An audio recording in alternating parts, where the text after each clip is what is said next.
Eh bien, bonjour à tous et bienvenue dans cette nouvelle vidéo de présentation de réplique. Alors aujourd'hui je vais vous présenter le SGR12 de chez Tokyo Marui et je tiens à remercier Olivier de la boutique Airsoft & Co donc, qui me l'a prêté pour que je puisse vous la présenter.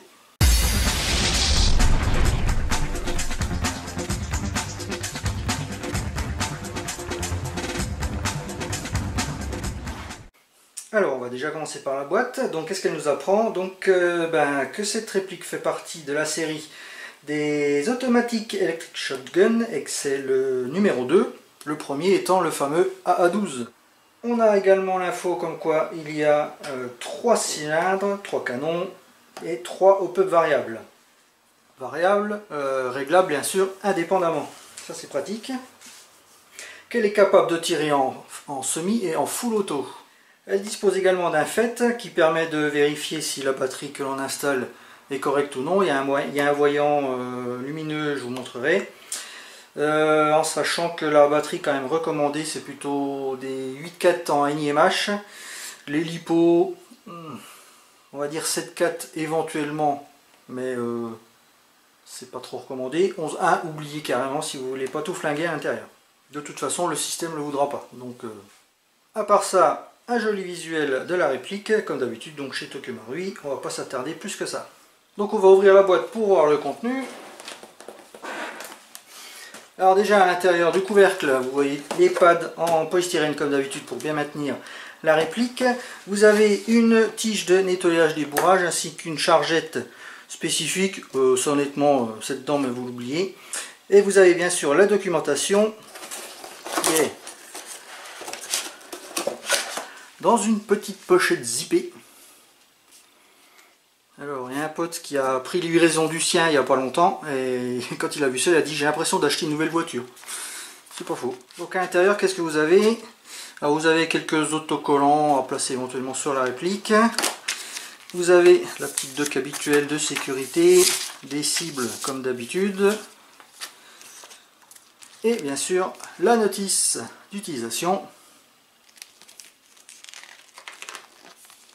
Alors tout en japonais, comme d'habitude. Mais bon, c'est suffisamment bien illustré pour pouvoir comprendre facilement comment ça fonctionne. Alors sinon à l'intérieur, vous avez encore une petite doc, mais ça vient de l'importateur. C'est écrit en français, les consignes de sécurité, les modes d'emploi très basiques sur les répliques en général. Donc ça, la plupart du temps, on l'oublie. Sinon, dans le packaging, donc vous avez la réplique bien sûr, vous avez un chargeur, vous avez un set de rails, donc 3 rails, un court, un moyen, un long, en système M-LOK. Alors on voit pas, attendez, la lumière qui reflète, voilà, vous voyez le logo M-LOK là-dessus, donc garde-main compatible, ça je vous montrerai tout à l'heure. Vous avez également une petite boîte d'accessoires avec un bouchon de sécurité, des billes pour pouvoir tester la réplique, un jeu de clé Allen et un petit outil pour régler le guidon pour la visée. Alors je profite pour vous montrer le système M-LOK. Voilà, donc vous avez cette partie là. Ça se verrouille sur le rail et ensuite vous vissez les vis en question. Alors comme d'habitude hein, dans les packaging Marui, toujours bien présenté avec les petits velcro qui vont bien pour maintenir tout ça en place. Alors voyons la réplique d'un petit peu plus près. Donc réplique composée d'aluminium et de polymère. Donc pour les parties métalliques, donc vous avez le garde-main, toute la partie haute ici. Les rails, les organes de visée, non, les organes de visée sont en plastique, le canon externe, les contrôles, attache sangle. Par contre pour les parties donc en plastique, donc comme je disais les organes de visée, la partie basse de la réplique ainsi que la poignée et la crosse. Le chargeur est quant à lui en plastique également. Alors on va venir regarder un peu le chargeur. Donc pour déverrouiller le chargeur, vous avez ici le bouton que vous appuyez dessus et vous pouvez désengager le chargeur. Donc chargeur qui fait quand même son petit poids avec le petit système qui permet de tirer toutes les billes. Donc capacité 93 billes. Il est compatible avec le AA12 et les chargeurs AA12 sont également compatibles avec la réplique, y compris le chargeur camembert. Donc si vous avez déjà un AA12 avec les chargeurs qui vont bien, et ben vous pourrez les utiliser pour cette réplique. Donc on voit ici les fausses cartouches. C'est plutôt pas mal fait. Vous avez ici le rail qui vous permet de réengager le chargeur dedans. Alors par contre, ici comme ça bute, vous appuyez ici pour réengager le système, enfin le chargeur, et vous enfoncez jusqu'au clic. Alors pour en finir avec les caractéristiques techniques, donc au niveau du poids, on est à 4,650 kg, donc beau bébé. Je vous conseille nettement de l'utiliser avec une sangle, parce que sinon à bout de bras, vous ne tiendrez pas la journée, ni même la demi-journée d'ailleurs. Au niveau de la longueur, on est à 730 mm. Au niveau de la puissance, on est à 0,7 joules, ce qui fait à peu près une vélocité de 270 fps. À l'intérieur, donc comme je le disais en introduction, vous avez 3 canons et chaque canon mesure 270 mm. Et bien sûr, le hop-up est réglable avec 3 molettes, ce qui permet de régler chaque canon. Au niveau de la gearbox, c'est une gearbox spécifique. Alors on va voir ça d'un peu plus près. Ouf, un dieu. Ouf.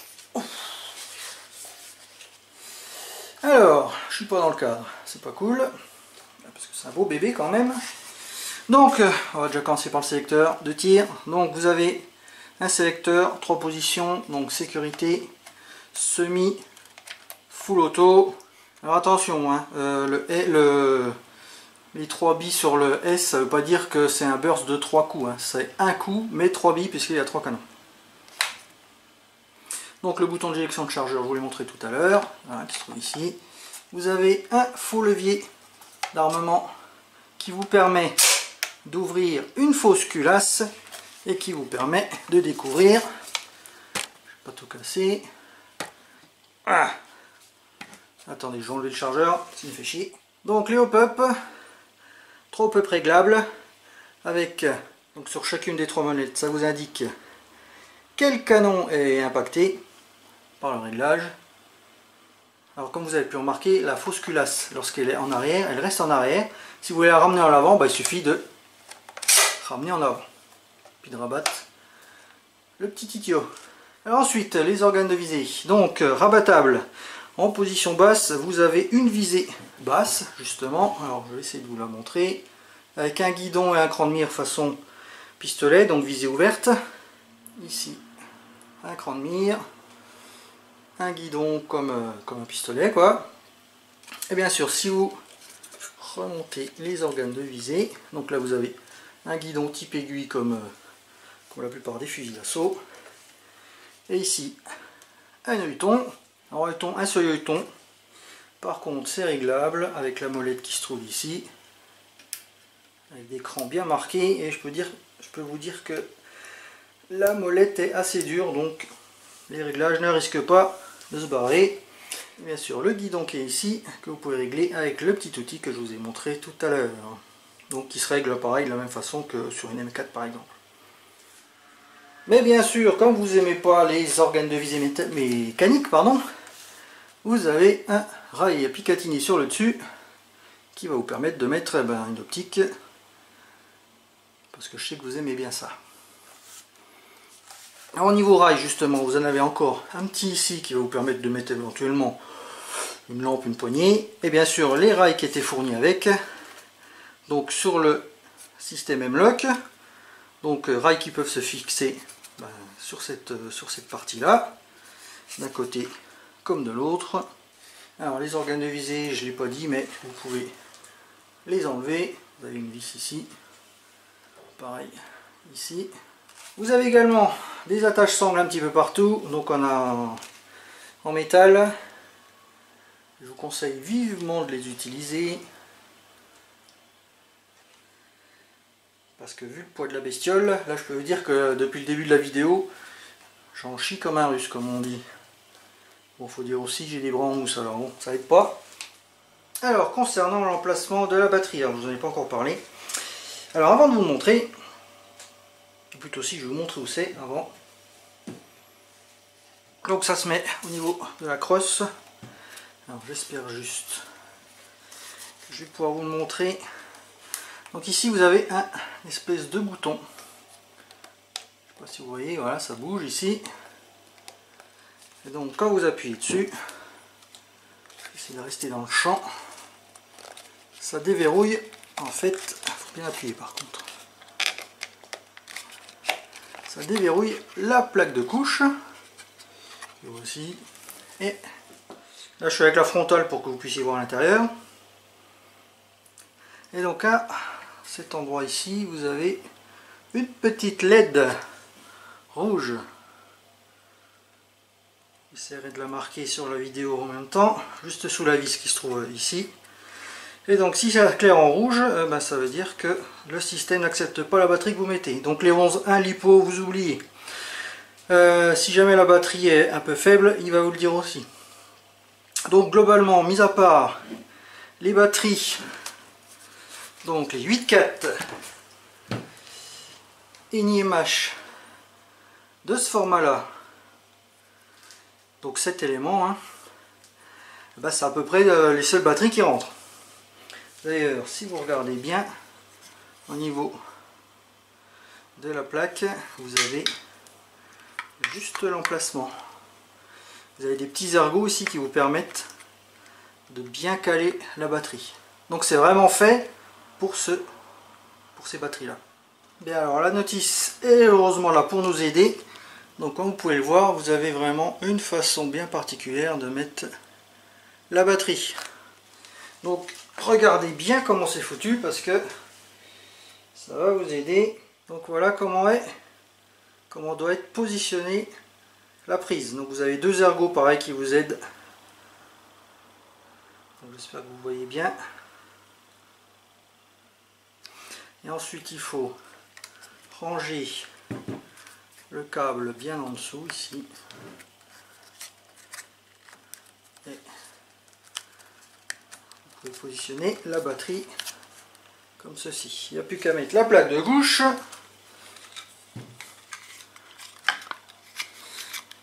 En essayant de ne pas faire glisser la batterie.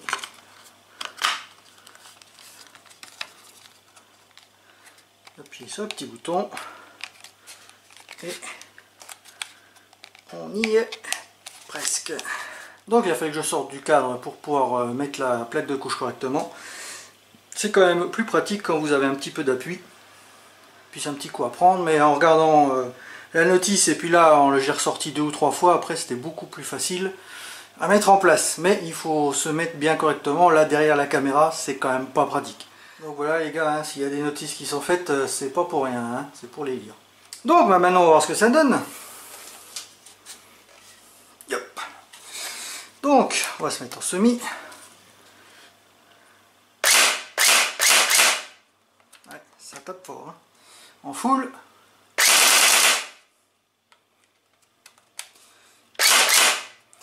Écoutez, c'est pas mal. En plus on sent un petit peu de secousse à l'intérieur. Donc je pense que c'est le fait qu'il y ait 3 pistons. Alors au niveau des marquages.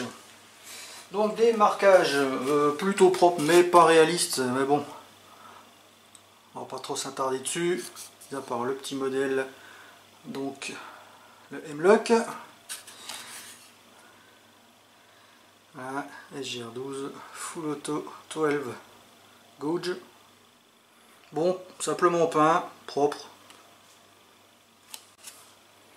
De ce côté là, les marquages Lego on va dire, Tokyo Marui, Made in Japan ASGK.